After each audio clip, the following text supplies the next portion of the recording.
exposición de la carta primera de Juan, la epístola primera de Juan, que es lo que veníamos anunciando, que es lo que nos va a ayudar a llegar a la membresía, una introducción que vamos a tener para no solo llegar a la membresía, sino empezar a analizar nuestras vidas como verdaderos cristianos, si realmente es así o no.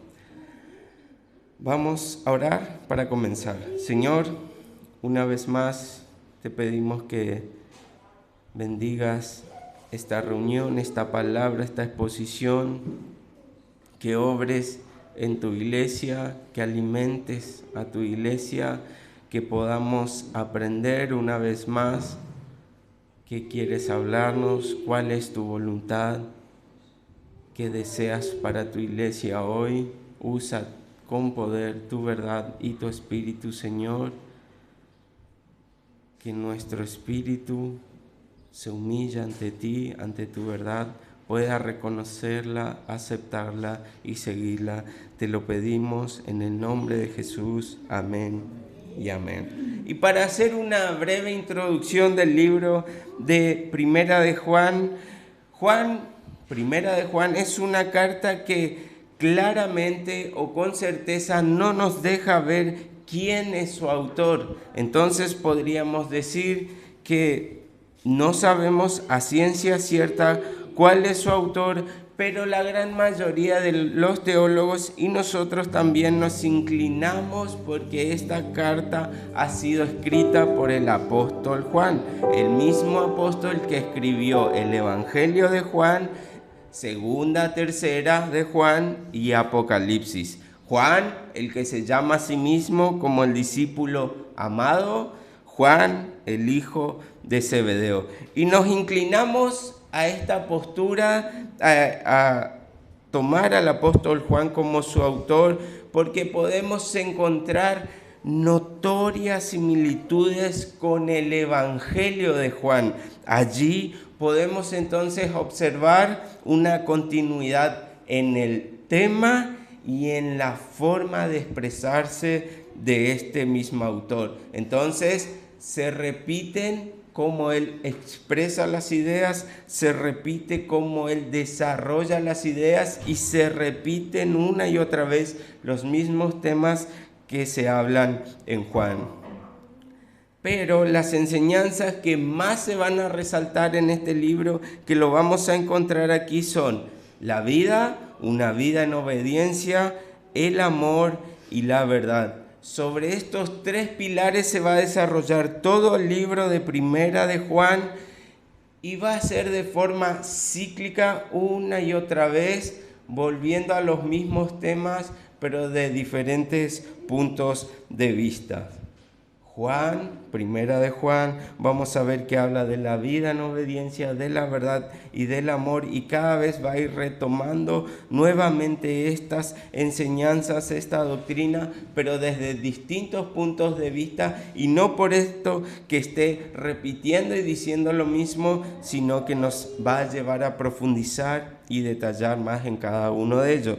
Esta carta la podemos ubicar entonces a fines del siglo I, a partir de aproximadamente el año 90. Entendemos que allí la iglesia ya sufría persecución, allí la iglesia ya era odiada y detestada por los religiosos de la época, allí los cristianos estaban siendo acechados, estaban siendo violentados por falsos maestros que querían negar la verdad, que querían negar la deidad de Cristo, y así llega la carta de Primera de Juan.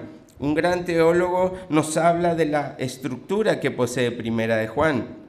Dice: el patrón de pensamiento que sigue Juan no se trata de una lógica secuencia, en el sentido de una argumentación convencional, sino más bien es como el equivalente literario de las variaciones musicales de un tema, dar vuelta de continuo alrededor de un asunto básico, volviendo a desde una variedad de ángulos, desarrollando ahora ese aspecto y luego aquel aspecto, balanceando una declaración con otra para clarificar lo que implica y lo que no implica, regresando a un punto que ya ha expresado para que pueda ser visto con frescura a la luz de lo que se ha dicho subsecuentemente.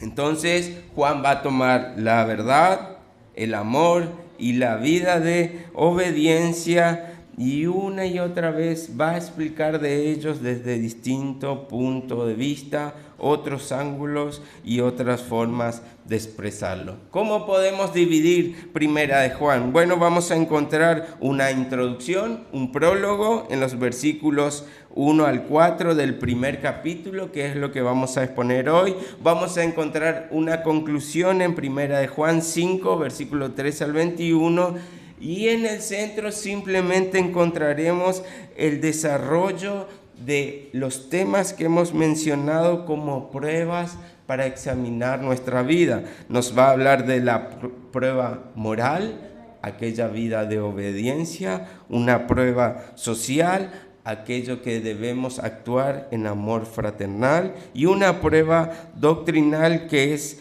conocer la verdad en cuanto a la persona de Jesucristo. Habiendo entendido la estructura, entonces vamos a ver cuál es el propósito que quiere transmitir Juan con esta carta. Y para eso podemos ir a Primera de Juan, capítulo 5, versículo 13. Y nos dice así: estas cosas os he escrito a vosotros que creéis en el nombre del Hijo de Dios, para que sepáis que tenéis vida eterna y para que creáis en el nombre del Hijo de Dios. Este es el énfasis que va a tener esta carta que ha escrito Juan, el mensaje de la vida eterna. Este mensaje entonces se la va a transmitir a aquellos que ya son cristianos, que ya han aceptado el mensaje de Jesús, para que no caigan en la trampa de engañadores, de falsos maestros, de aquellos que querían atacar a Jesús, a su divinidad, de aquellas enseñanzas que traían los apóstoles. Entonces, esto va a traer confirmación y va a afirmar todo lo que ya sabían para que no sean confundidos ni desviados de la verdad. Y para los que no conocían o no poseen la vida eterna, para que puedan llegar a ella, para que puedan entender cuál es el mensaje del Evangelio, cómo llegar a ella en arrepentimiento y fe, porque ellos que estaban dando este mensaje, el apóstol Juan, era quien había visto y oído todo lo que había hecho Jesús. Entonces, a raíz de su enseñanza, a raíz de su testimonio, a raíz de lo que él había visto y oído, ahora va a empezar a transmitir esta enseñanza para que todos puedan llegar a la vida eterna. Y teniendo presente claramente siempre que Jesús, antes de partir, los había llamado, se había juntado muchas veces en intimidad y en privacidad con ellos para recalcarle una y otra vez un mensaje: el infierno y la condena eterna, para que entiendan cuál era el balance del mensaje que tenían que dar, entendiendo que se podían perder en una perdición terrible y horrible y que podían ganar la vida eterna. Habiendo tenido este énfasis de los evangelios, ahora entonces quiere recalcar cómo es la vida eterna, cómo llegar a ella, cómo saber si la tenemos, cómo saber si no la tenemos, para pelear y luchar por ella y llegar a ella, porque el que va a Cristo, Él no lo rechaza. Entonces, así busca que nadie se pierda, y aún así también nos va a llevar a entender la salvación a través de la vida eterna. Dejará allí el argumento preciso para que los que son salvos puedan entender que son salvos y puedan estar confirmados y bendecidos, entendiendo que tienen la vida eterna. También nos va a ayudar a ver que aquellos que creen que son salvos y no lo son, les hará un llamado de atención para que ahora que tienen tiempo puedan llegar a Cristo, a su mensaje y poseer la vida eterna. Entonces, como hemos dicho, esta carta busca afirmar y confirmar a los creyentes verdaderos que son hijos de Dios, y a los que no, darle esperanza y posibilidad de que pueden llegar a este Cristo del cual ellos hablan y predican. Como hemos dicho, 3 temas van a inundar esta carta: la vida en obediencia, el amor y la verdad. Y para esto Él nos va a mandar y nos va a decir que debemos llegar a tener una comunión con Dios. Estar en luz o andar en luz van a ser las palabras de Juan, y esto nos va a llevar a conocer a Dios y saber que somos de Dios. Y esto en toda la carta va a ser sinónimo de vida eterna. Comunión, conocer a Dios y ser de Dios o ser hijos de Dios va a ser el sinónimo que Juan va a empezar a tomar para hablar de aquellos que ya tienen la vida eterna, verdaderos cristianos. Allí están las palabras entonces: comunión de Dios, que va a usar Juan, estar en la luz o andar en luz. Y hay un versículo que nos va a decir: conocemos que hemos llegado a conocerle, dice el original, que vamos a entender que conocemos a Dios. No solo es conocer a Dios, sino conocer, tener argumentos, tener una noción de que sabemos que es la vida eterna y que la tenemos. Vamos a permanecer en Cristo o estar en Cristo, ser nacidos de Dios o ser hijos de Dios, ser justos, pasar de muerte a vida. Cada una de estas expresiones que vamos a encontrar a lo largo de Juan nos va a estar hablando y refiriéndose a un cristiano verdadero, aquel que tiene vida eterna. Así que cuando Juan nos siga comunicando este mensaje, nos va a ayudar y nos va a guiar a ver si realmente somos personas salvas o si deberíamos empezar a preocuparnos y ocuparnos para llegar a Jesús. Juan en esta carta nos va a decir entonces que encontrarse con Dios debe implicar un impacto transformador. Cualquier vida que llegue y se encuentre con Jesús debe cambiar notoriamente. Allí se deben presentar los cambios. Allí aquellos que conocieron y se encontraron con Jesús no pueden ser igual. Su vida debe ser transformada y se debe notar. Han cambiado de esencia, han sido transformados completamente distinto. Aquí Paul Washer suele mencionar y comparar con que alguna vez llegue un hermano, se presente ante él y le diga: bueno, hermano, vengo de la calle, cruzando allí, ella me chocó un camión, me desparramó por el piso y acá estoy, sano y salvo. Entonces podríamos llegar a 2 conclusiones: 1, que el hermano es un mentiroso, o 2, está loco. Porque nadie que le choque un camión puede salir simplemente sano y salvo. Ahora imagínense encontrarse con el Dios santo, justo y verdadero. Nada puede llegar a ser igual. Todo debe cambiar. Realmente nuestra vida debe ser transformada. Él dice que nos da una nueva naturaleza. No que éramos chanchitos que se ensuciaban en el lodo y ahora nos bañamos, sino que de chanchitos hemos pasado a ser ovejas. Completamente distinto. Todo ha cambiado en nosotros. Por eso, en esta carta vamos a empezar a ver que se levanta un conflicto con todas aquellas iglesias pastores o mensajes donde se entrega una salvación como aquellos caramelos que son desparramados cuando pinchamos una piñata. Allí está la gente recibiendo su salvación porque cae gratis del cielo. Allí están aquellos que no han conseguido ningún caramelo y los adultos se acercan para darle. Allí están aquellos falsos maestros que dicen que porque han hecho una declaración,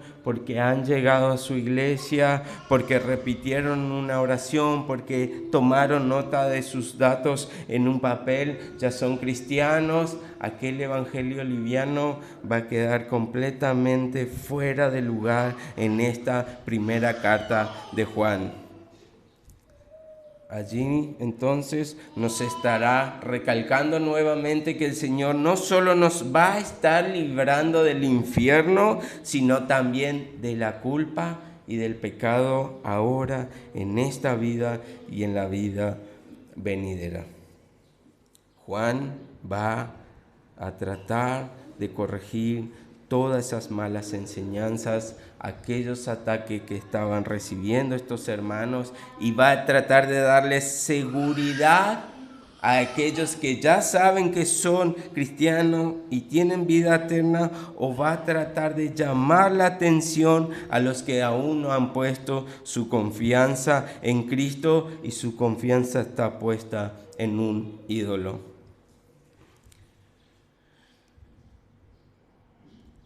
Juan ya empezaba a ver que en las iglesias empezaban a aparecer esos hermanos que se creían cristianos, pero caminaban por la senda ancha, confundidos de que eran cristianos, que creían en Cristo, pero nada más lejos que la realidad que esa. Así que Juan escribe esta carta con este propósito, el propósito principal, vida eterna, para contrarrestar las falsas y malas enseñanzas de aquellos maestros que se habían levantado. Primera de Juan 2:26, os he escrito esto sobre los que os engañan. Allí está el motivo de la carta. Así que nos encontramos, como hemos dicho, en el siglo I. Vamos a empezar a desarrollar nuestros versículos. Ya la iglesia estaba siendo sacudida, perseguida, acosada tanto por los romanos como los religiosos de la época. Allí las herejías empezaban a penetrar en la iglesia, en las verdaderas enseñanzas y doctrinas, para llevar confusión a estos hermanos. Allí decían que Cristo solo fue un espíritu. Allí decían que Cristo probablemente fue un ángel. Otros allí decían que este simplemente fue un hombre o tal vez un profeta, pero nada más que un ser humano de carne y hueso. También estaban aquellos que estaban apostatando de su fe, aquellos que salieron de nosotros, pero no eran de nosotros. Y estos estaban hipnotizados, estaban embelesados por nuevas enseñanzas que traían estos maestros engañosos. Estos seguían diciendo que todavía seguían teniendo revelación de Dios, nuevas y frescas enseñanzas. Cualquier parecido con la actualidad ya lo podemos ver en el siglo I. Estos entonces no incitaban a andar en la luz y vivir en la luz, sino que trataban de llevarlos al error. Ahora Juan nos dice que debemos conocer la verdad y vivirla. Pero ¿cuál verdad? La que Cristo predicó, enseñó y mostró a sus discípulos, a la cual estos apóstoles ahora siguen enseñando, repitiendo, y no estaban trayendo nada nuevo, no tenían nuevas revelaciones de Dios. Lo que habían visto y oído de este maestro, lo que él les había enseñado en privado, ahora ellos debían enseñarlos a todos. Allí el apóstol Juan queda entonces y da un maravilloso equilibrio. No se trata de experiencia y de emociones, pero está lejos de la verdad. Tampoco se trata de doctrina y doctrina hasta que salga y reviente por nuestras ovejas y orejas, y no saber amar al prójimo y al hermano. La teología es linda, predicada es maravillosa, pero ahora deben mostrarse los hechos. Y allí comienzan nuestros versículos. Versículo 1, lo que era desde el principio, lo que hemos oído, lo que hemos visto con nuestros ojos, lo que hemos contemplado y palparon nuestras manos tocante al verbo de vida, porque la vida fue manifestada y la hemos visto y testificamos y os anunciamos la vida eterna, la cual estaba con el Padre y se nos manifestó. Lo que hemos visto y oído, eso os anunciamos, para que también vosotros tengáis comunión con nosotros, y nuestra comunión verdadera es con el Padre y con su Hijo Jesucristo. Estas cosas os escribimos para que vuestro gozo sea cumplido.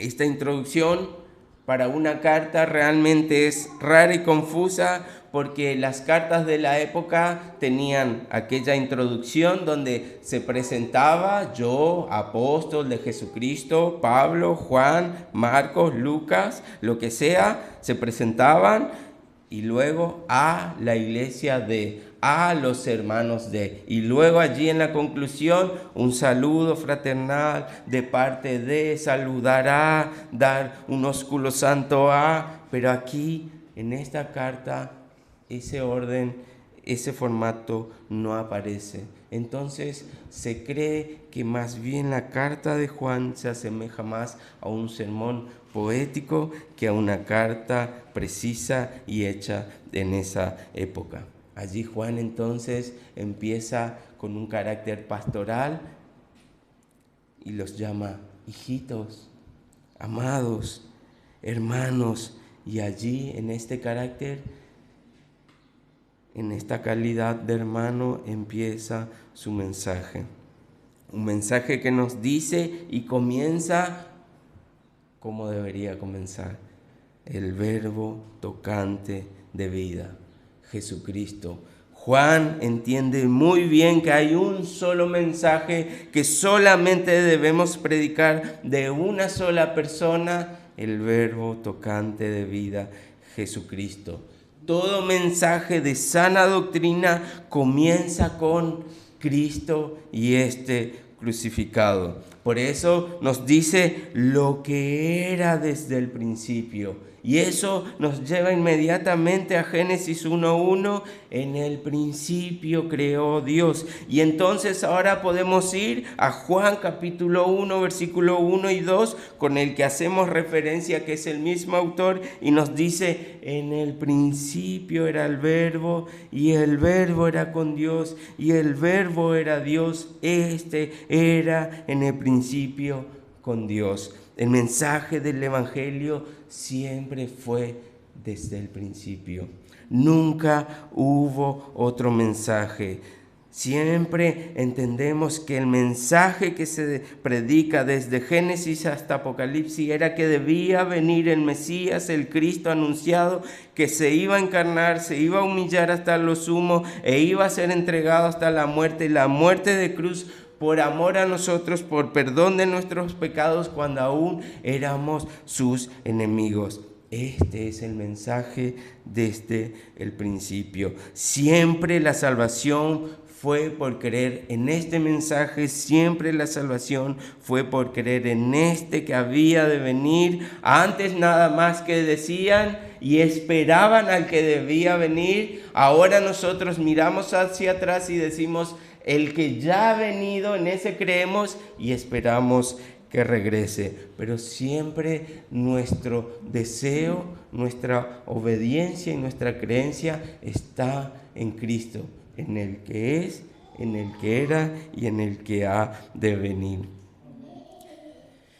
Entonces, cuando se cumple y cumple con esta misión, Cristo aquí en la tierra, y Él vuelva a su trono, los que estuvieron con Él, los que lo vieron, los que caminaron en la tierra con Él, el que fueron testigos de sus milagros, escucharon sus enseñanzas, lo vieron resucitar, entendieron lo que éste estaba enseñando, los que le confirmaba como cristiano, ellos entendieron y ahora decían, el Cristo, el que hemos visto y oído, era el mismo del principio. Este Cristo es el mismo de Génesis. Este Cristo es el mismo que anuncia toda la palabra del Señor. Este Cristo es el que ahora nosotros también anunciamos. Nosotros lo vimos. Nosotros vimos sus marcas. Nosotros lo vimos clavado en la cruz. Nosotros escuchamos cómo oraba al Padre por nosotros. Ahora nosotros vamos a seguir llevando el mismo mensaje que Él nos dejó, el que era el del principio.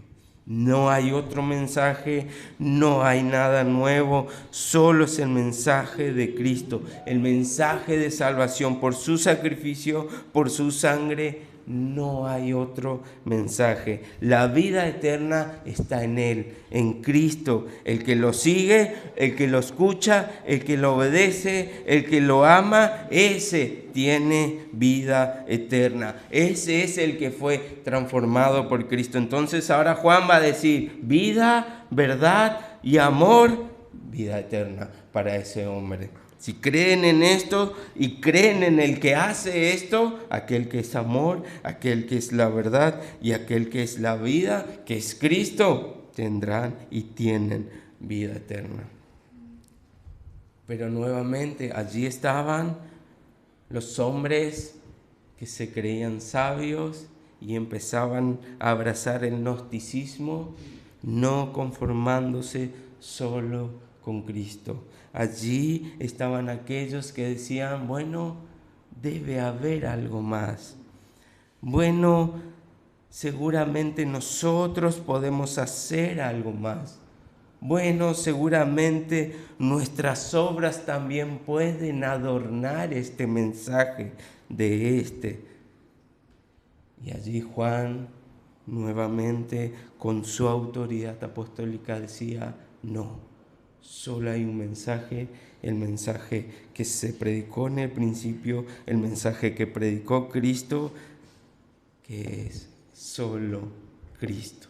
No hay nada más ni nadie más. No hay nada nuevo de parte del Señor. Nada nuevo hay bajo el sol. Solo el mensaje que estuvo en el principio, nuestro Dios que estuvo desde el principio. Allí, Cristo creando las cosas con el Padre y con el Espíritu Santo desde el principio, trayendo el mensaje de salvación.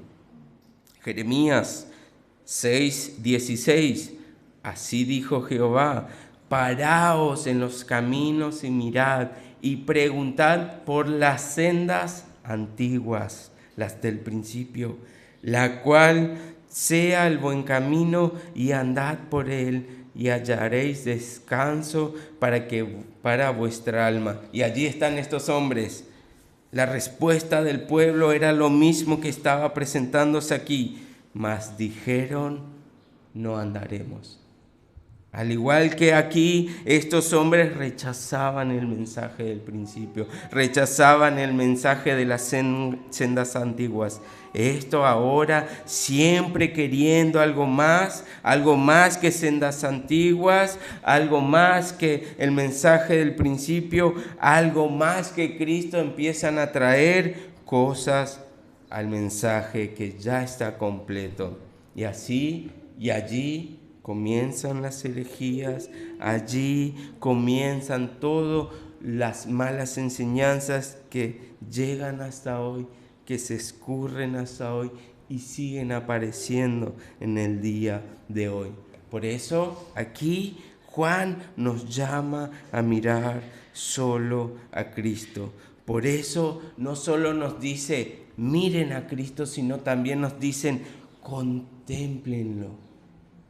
Mirar, cuando nos dice que lo veamos, es verlo allí físicamente. Nosotros lo vimos, nosotros caminamos, nosotros vimos que se cansaba, que lloraba, que tenía hambre. Nosotros lo vimos, nosotros vimos sus milagros, lo vieron. Pero ahora contemplar era poder ver en detalle lo maravilloso que era este ser, este hombre, este Dios que traía el mensaje del principio.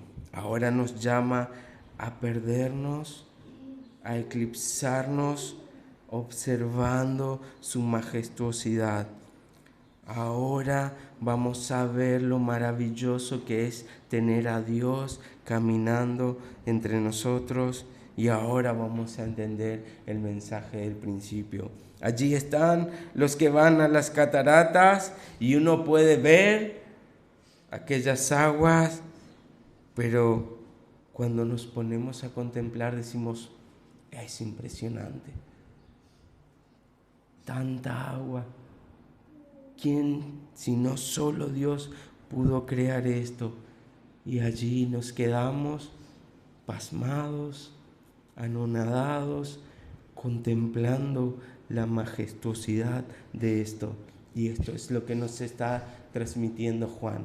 Contemplen al Dios santo y verdadero. Contémplenlo y conózcanlo como debe ser conocidos.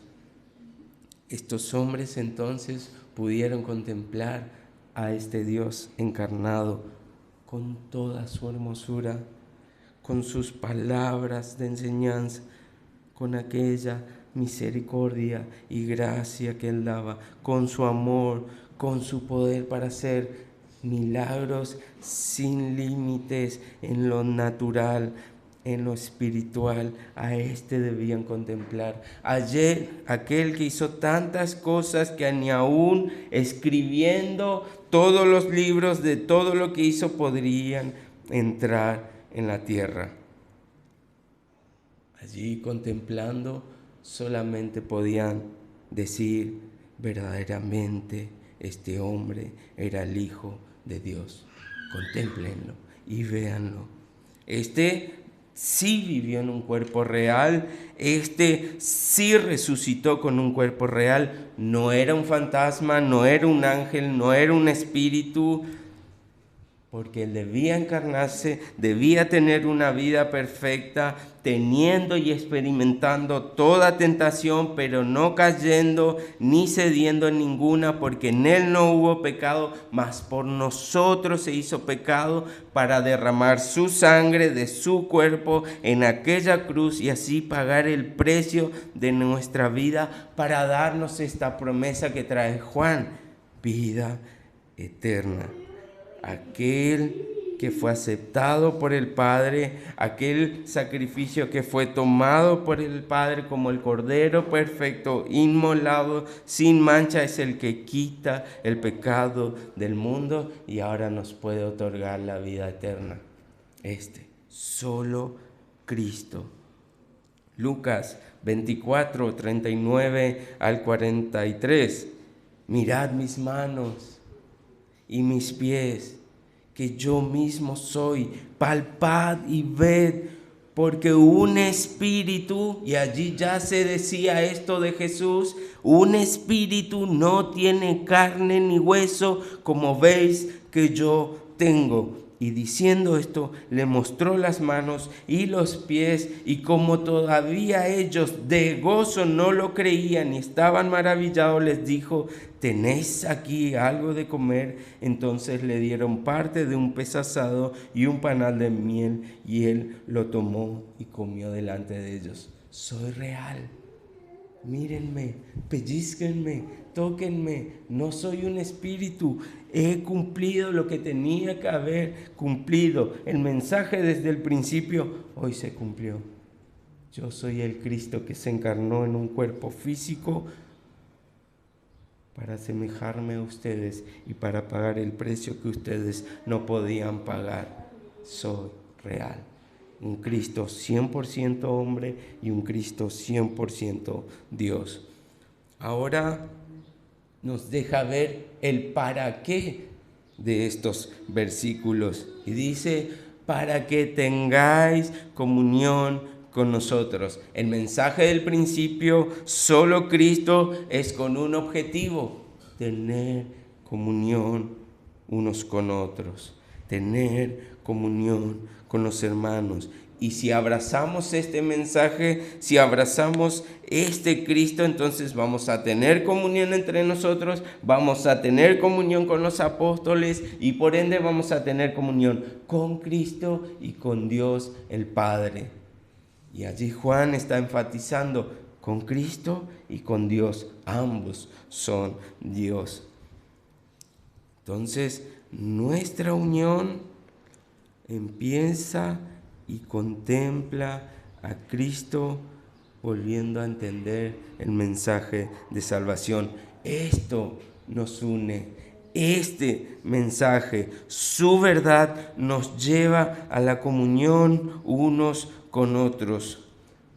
Este mensaje nos lleva a ser un mismo pueblo, nos lleva a ser de un mismo reino, nos lleva a tener un mismo cuerpo y ser parte de un mismo cuerpo, nos lleva a tener un mismo sentir y nos lleva a ser de un mismo espíritu. El mensaje de Cristo, por su sangre, por su sacrificio. Este gran misterio, entonces ahora nos dice que estamos unidos a Cristo y como estamos unidos a Cristo, estamos unidos a cada uno que ha aceptado ese mensaje, que ha declarado a este como su Señor y ahora todos somos hermanos del mismo cuerpo. Desde Abraham, desde Moisés, desde Adán hasta el último que pise la tierra, todos aquellos que acepten el mensaje vamos a estar unidos por una sola cosa, unidos por Cristo, por su mensaje. Y estando unidos a la vid verdadera, ahora daremos mucho fruto. Entonces, la unidad en la iglesia debe partir de Cristo, de este mensaje de verdad. Y por eso ahora podemos entender que gente tan distinta, gente tan diferente, podemos llegar a estar unidos, juntos y amarnos solamente por Cristo. Nada de esto hubiera sido posible si Cristo no estuviera allí en medio nuestro, con su sangre, con su sacrificio, con su mensaje para unirnos. Porque ahora fuimos transformados, ahora tenemos su amor, su gozo, su paz, y esto lo compartimos unos con otros. Tenemos un mismo Padre y estamos bajo la misma sangre de Cristo Jesús. Juan 17:21, para que todos sean uno, como tú, oh Padre, en mí y yo en ti, que también ellos sean uno en nosotros, para que el mundo crea que tú me enviaste. Somos uno para que conozcan al Señor. Esta unión en la verdad, en la sana doctrina, va a hacer que otros puedan ver y reconocer que solamente Dios puede unir y hacernos uno. Allí en Babel el Señor manda juicio y dispersa todo, los confunde, les da diferentes idiomas y los divide. Pero luego llega Pentecostés y el Señor con su Espíritu Santo ahora une toda lengua, raza y nación en una misma verdad, en un mismo sentir, en el mensaje del Evangelio. Por eso, este Espíritu Santo nos llevará a toda la verdad para unirnos en ella, en Cristo, que es el camino, la verdad y la vida. No hay otro mensaje. Nuevamente, el mensaje del principio, el mensaje eterno, es el único que nos va a unir. ¿Creemos en esto? Esto nos va a unir porque estamos unidos en Cristo nuestro Señor. Y después también termina diciendo, para que vuestro gozo sea cumplido. Y aquí en el original podría darnos la idea de traducirlo para que vuestro gozo sea lleno. A pesar de las persecuciones que estaban sufriendo, a pesar de los falsos maestros, las falsas enseñanzas, las herejías, el gozo los va a llenar. El gozo los va a hacer completos, los va a satisfacer, porque solo debemos mirar a Cristo y contemplar toda la belleza de Él. Salmo 23:5. Aderezas mesa delante de mí en presencia de mis angustiadores, unge mis cabezas con aceite, porque mi copa está rebosando. Aún en mi angustia, en mis dificultades, en mis debilidades, en mis aflicciones, mi copa estará rebosando, mi copa estará llena del gozo de Cristo. Él tomó la copa de la ira de Dios para entregarnos la copa del gozo, la copa de la vida eterna. Ahora esto es diferente a la felicidad. La felicidad puede cambiar y puede variar según las cosas que nos sucedan en la vida. Si todo va bien, estoy feliz. Si saco buenas notas en mis estudios, estoy feliz. Si me felicitaron en el trabajo por algo bueno que hice, estoy feliz. Siempre la felicidad del mundo depende de las circunstancias y que éstas sean buenas para estar feliz.